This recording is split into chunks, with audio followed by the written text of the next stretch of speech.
Chapter 18. The Law of God. This chapter is based on Exodus chapters 19 and 20. After the children of Israel left Rephidim, they came to the desert of Sinai, and had pitched in the wilderness, and there Israel camped before the mount. And Moses went up unto God, and the Lord called unto him out of the mountain, saying, Thus shalt thou say to the house of Jacob, and tell the children of Israel, You have seen what I did unto the Egyptians, and how I bare you on eagle's wings, and brought you unto myself. Now therefore, if you will obey my voice indeed, and keep my covenant, then you shall be a peculiar treasure unto me above all people. For all the earth is mine, and you shall be unto me a kingdom of priests, and a holy nation. These are the words which thou shalt speak unto the children of Israel. And Moses came and called for the elders of the people, and laid before their faces all these words which the Lord commanded him. And all the people answered together and said, All that the Lord hath spoken we will do. And Moses returned the words of the people unto the Lord. The people here entered into a solemn covenant with God, and accepted him as their ruler, by which they became the peculiar subjects of his divine authority. And the Lord said unto Moses, Lo, I come unto thee in a thick cloud, that the people may hear when I speak with thee, and believe thee forever. When the Hebrews had met with difficulties in the way, they were disposed to murmur against Moses and Aaron, and accused them of leading the host of Israel from Egypt to destroy them.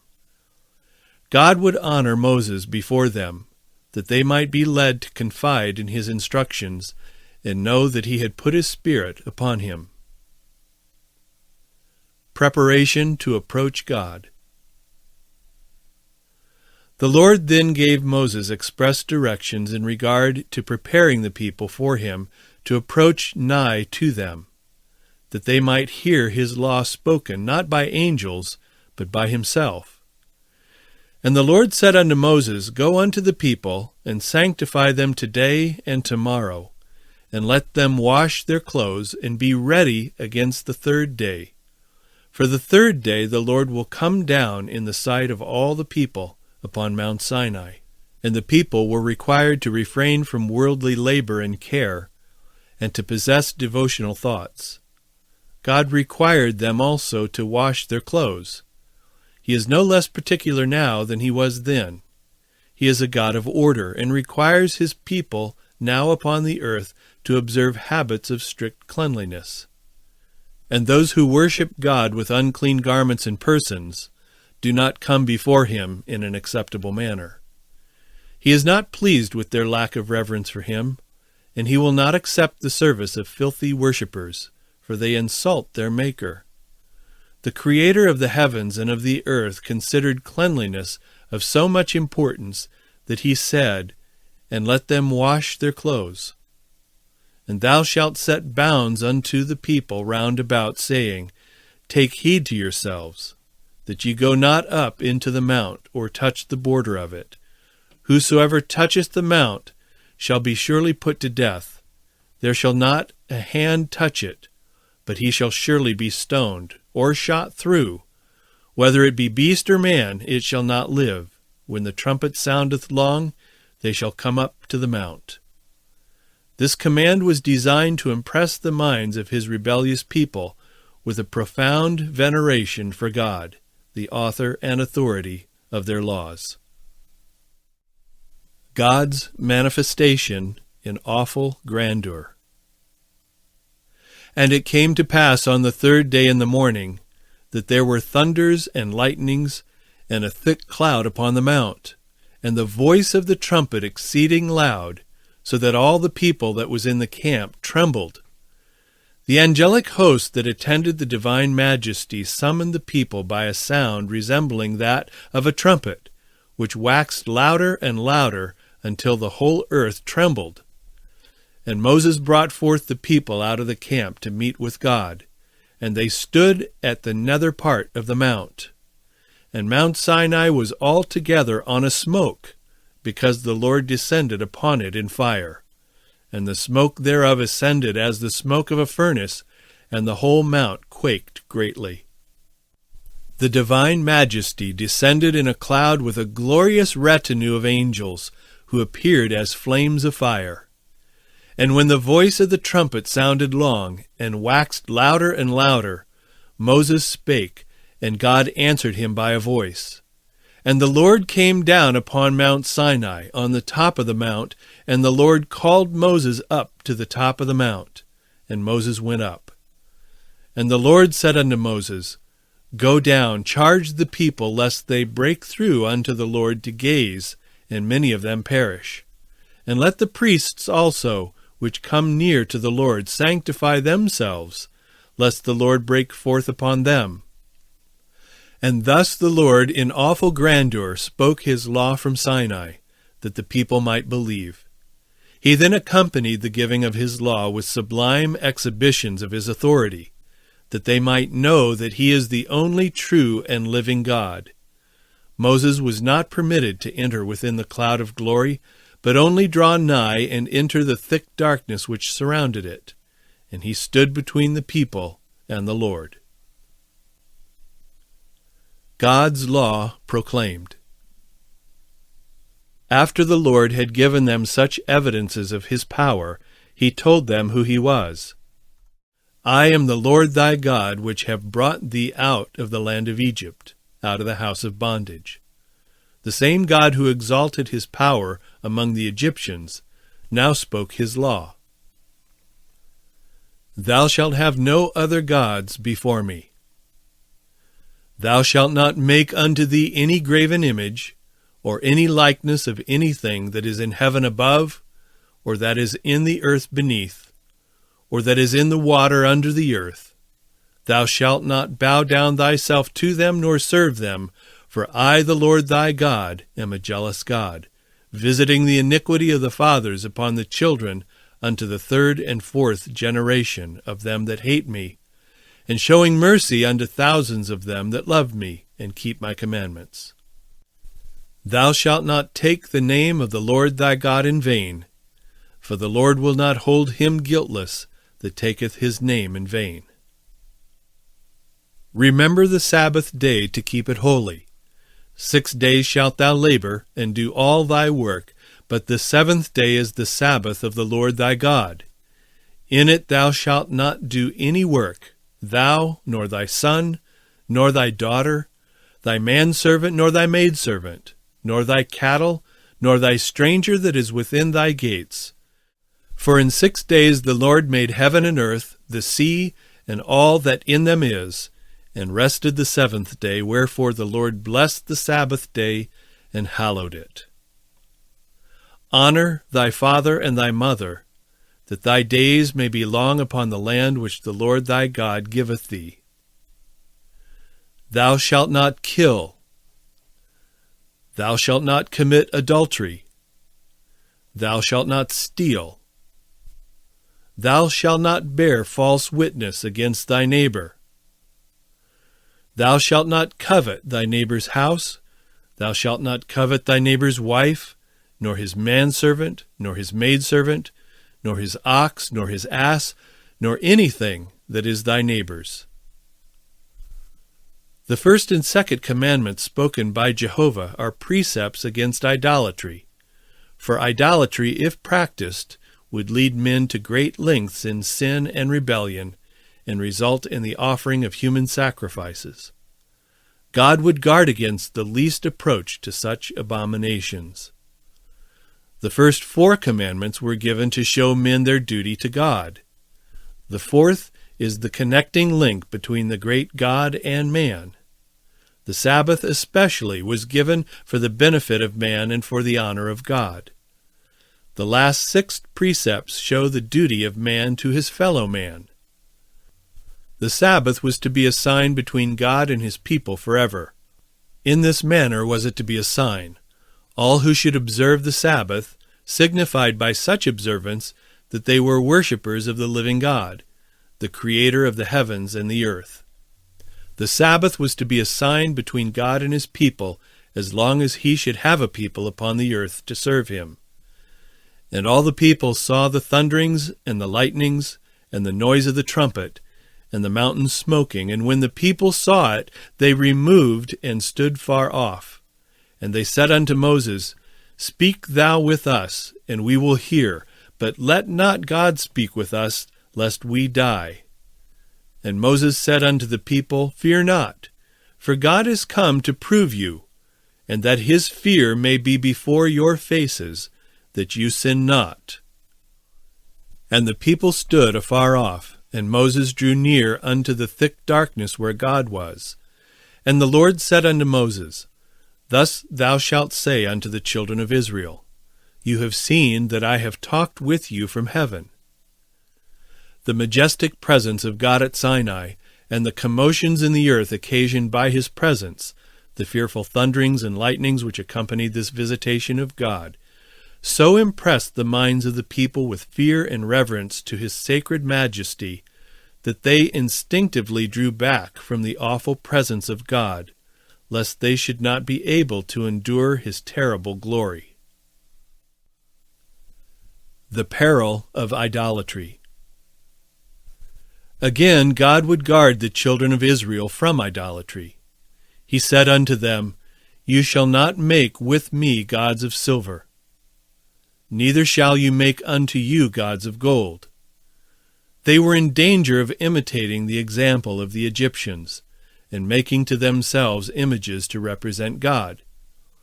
The Lord said to Moses, Behold, I send an angel before thee, to keep thee in the way, and to bring thee into the place which I have prepared. Beware of him, and obey his voice. Provoke him not, for he will not pardon your transgressions, for my name is in him. But if thou shalt indeed obey his voice, and do all that I speak, then I will be an enemy unto thine enemies, and an adversary unto thine adversaries. For mine angels shall go before thee, and bring thee in unto the Amorites, and the Hittites, and the Perizzites, and the Canaanites, the Hivites, and the Jebusites, and I will cut them off. The angel who went before Israel was the Lord Jesus Christ. Thou shalt not bow down to their gods, nor serve them, nor do after their works. But thou shalt utterly overthrow them, and quite break down their images. And you shall serve the Lord your God, and he shall bless thy bread and thy water, and I will take sickness away from the midst of thee. Exodus 23, verses 24 and 25.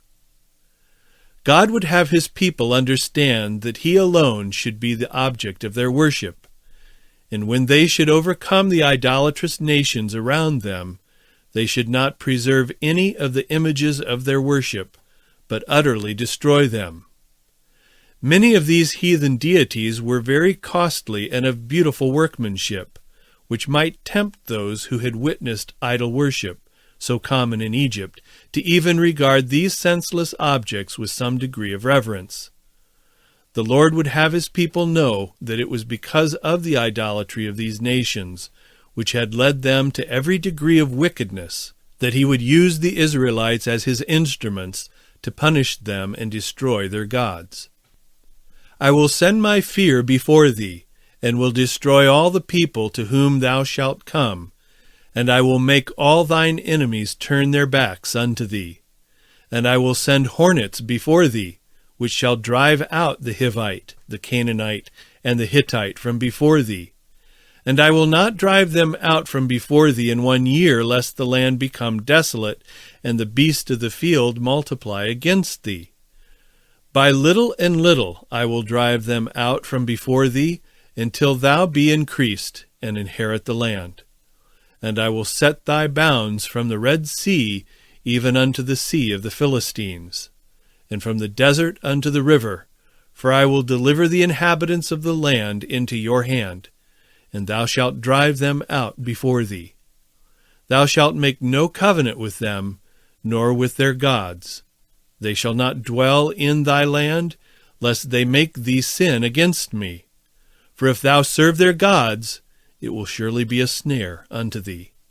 Exodus 23, verses 27 to 33. These promises of God to his people were on condition of their obedience. If they would serve the Lord fully, he would do great things for them. After Moses had received the judgments from the Lord, and had written them for the people, also the promises on condition of obedience, the Lord said unto him, Come up unto the Lord, thou and Aaron, Nadab and Abihu, and 70 of the elders of Israel, and worship ye afar off. And Moses alone shall come near the Lord, but they shall not come nigh, neither shall the people go up with him. And Moses came and told the people all the words of the Lord, and all the judgments. And all the people answered with one voice and said, All the words which the Lord hath said will we do. Exodus 24, verses 1 to 3. Moses had written not the 10 Commandments, but the judgments which God would have them observe, and the promises on condition that they would obey him. He read this to the people, and they pledged themselves to obey all the words which the Lord had said. Moses then wrote their solemn pledge in a book, and offered sacrifice unto God for the people. And he took the book of the covenant, and read in the audience of the people, and they said, All that the Lord hath said will we do, and be obedient. And Moses took the blood and sprinkled it on the people, and said, Behold the blood of the covenant, which the Lord hath made with you concerning all these words. The people repeated their solemn pledge to the Lord, to do all that he had said, and to be obedient. Exodus 24, verses 7 and 8. God's eternal law. The law of God existed before man was created. The angels were governed by it. Satan fell because he transgressed the principles of God's government. After Adam and Eve were created, God made known to them his law. It was not then written, but was rehearsed to them by Jehovah. The Sabbath of the 4th commandment was instituted in Eden. After God had made the world and created man upon the earth, he made the Sabbath for man. After Adam's sin and fall, nothing was taken from the law of God. The principles of the 10 Commandments existed before the fall and were of a character suited to the condition of a holy order of beings. After the fall, the principles of those precepts were not changed, but additional precepts were given to meet man in his fallen state. A system was then established requiring the sacrificing of beasts, to keep before fallen man that which the serpent made Eve disbelieve, that the penalty of disobedience is death. The transgression of God's law made it necessary for Christ to die a sacrifice, and thus make a way possible for man to escape the penalty, and yet the honor of God's law be preserved. The system of sacrifices was to teach man humility in view of his fallen condition, and lead him to repentance and to trust in God alone through the promised Redeemer, for pardon for past transgression of his law. If the law of God had not been transgressed, there never would have been death, and there would have been no need of additional precepts to suit man's fallen condition. Adam taught his descendants the law of God, which law was handed down to the faithful through successive generations. The continual transgression of God's law called for a flood of waters upon the earth. The law was preserved by Noah and his family, who for right doing were saved in the ark by a miracle of God. Noah taught his descendants the 10 Commandments. The Lord preserved a people for himself from Adam down, in whose hearts was his law. He says of Abraham, He obeyed my voice and kept my charge, my commandments, my statutes, and my laws. Genesis 26, verse 5. The Lord appeared unto Abraham and said unto him, I am the Almighty God. Walk before me, and be thou perfect. And I will make my covenant between me and thee, and will multiply thee exceedingly. Genesis 17, verses 1 and 2. And I will establish my covenant between me and thee, and thy seed after thee in their generations, for an everlasting covenant, to be a God unto thee, and to thy seed after thee. Genesis 17, Verse 7. He then required of Abraham and his seed circumcision, which was a circle cut in the flesh, as a token that God had cut them out and separated them from all nations as his peculiar treasure. By this sign they solemnly pledged themselves that they would not intermarry with other nations, for by so doing they would lose their reverence for God and his holy law, and would become like the idolatrous nations around them. By the act of circumcision they solemnly agreed to fulfill on their part the conditions of the covenant made with Abraham, to be separate from all nations and to be perfect. If the descendants of Abraham had kept separate from other nations, they would not have been seduced into idolatry. By keeping separate from other nations, a great temptation to engage in their sinful practices and rebel against God would be removed from them. They lost in a great measure their peculiar holy character by mingling with the nations around them. To punish them, the Lord brought a famine upon their land, which compelled them to go down into Egypt to preserve their lives. But God did not forsake them while they were in Egypt, because of his covenant with Abraham. He suffered them to be oppressed by the Egyptians, that they might turn to him in their distress, choose his righteous and merciful government, and obey his requirements. There were but a few families that first went down into Egypt. These increased to a great multitude. Some were careful to instruct their children in the law of God, but many of the Israelites had witnessed so much idolatry that they had confused ideas of God's law. Those who feared God cried to him in anguish of spirit to break their yoke of grievous bondage and bring them from the land of their captivity, that they might be free to serve him. God heard their cries and raised up Moses as his instrument to accomplish the deliverance of his people. After they had left Egypt and the waters of the Red Sea had been divided before them, the Lord proved them to see if they would trust in him, who had taken them, a nation from another nation, by signs, temptations, and wonders. But they failed to endure the trial. They murmured against God because of difficulties in the way, and wished to return again to Egypt. Written in tables of stone. To leave them without excuse, the Lord himself condescended to come down upon Sinai, enshrouded in glory and surrounded by his angels, and in a most sublime and awful manner made known his law of 10 commandments. He did not trust them to be taught by anyone, not even his angels, but spoke his law with an audible voice in the hearing of all the people. He did not, even then, trust them to the short memory of a people who were prone to forget his requirements, but wrote them with his own holy finger upon tables of stone. He would remove from them all possibility of mingling with his holy precepts any tradition, or of confusing his requirements with the practices of men. He then came still closer to his people, who were so readily led astray, and would not leave them with merely the 10 precepts of the Decalogue. He commanded Moses to write, as he should bid him, judgments and laws, giving minute directions in regard to what he required them to perform, and thereby guarded the 10 precepts which he had engraved upon the tables of stone. These specific directions and requirements were given to draw erring man to the obedience of the moral law, which he is so prone to transgress. If man had kept the law of God as given to Adam after his fall, preserved in the ark by Noah and observed by Abraham, there would have been no necessity for the ordinance of circumcision. And if the descendants of Abraham had kept the covenant, of which circumcision was a token or pledge, they would never have gone into idolatry or been suffered to go down into Egypt, and there would have been no necessity of God's proclaiming his law from Sinai and engraving it upon tables of stone and guarding it by definite directions in the judgments and statutes of Moses. The judgments and statutes. Moses wrote these judgments and statutes from the mouth of God while he was with him in the mount. If the people of God had obeyed the principles of the 10 Commandments, there would have been no need of the specific directions given to Moses, which he wrote in a book, relative to their duty to God and to one another.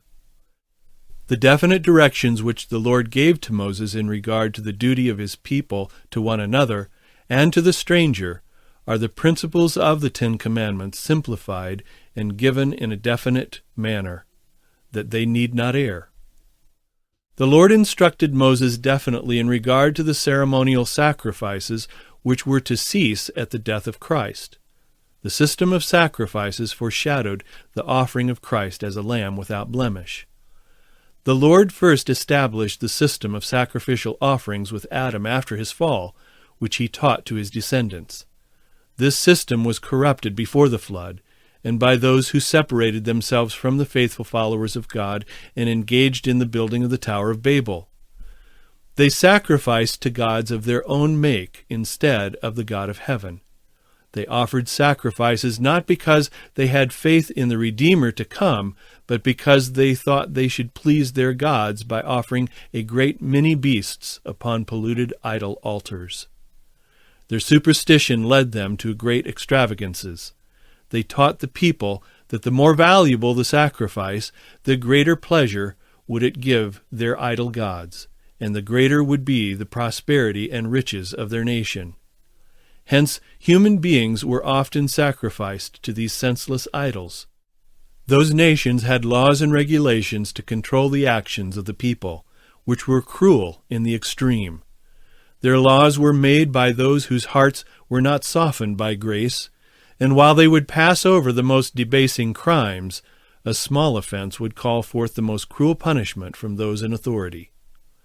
Moses had this in view when he said to Israel, "Behold, I have taught you statutes and judgments, even as the Lord my God commanded me, that you should do so in the land whither you go to possess it. Keep therefore and do them, for this is your wisdom and your understanding in the sight of the nations, which shall hear all these statutes and say, Surely this great nation is a wise and understanding people. For what nation is there so great, who hath God so nigh unto them, as the Lord our God is in all things that we call upon him for? And what nation is there so great, that hath statutes and judgments so righteous as all this law which I set before you this day?" Deuteronomy 4, verses 5 through 8.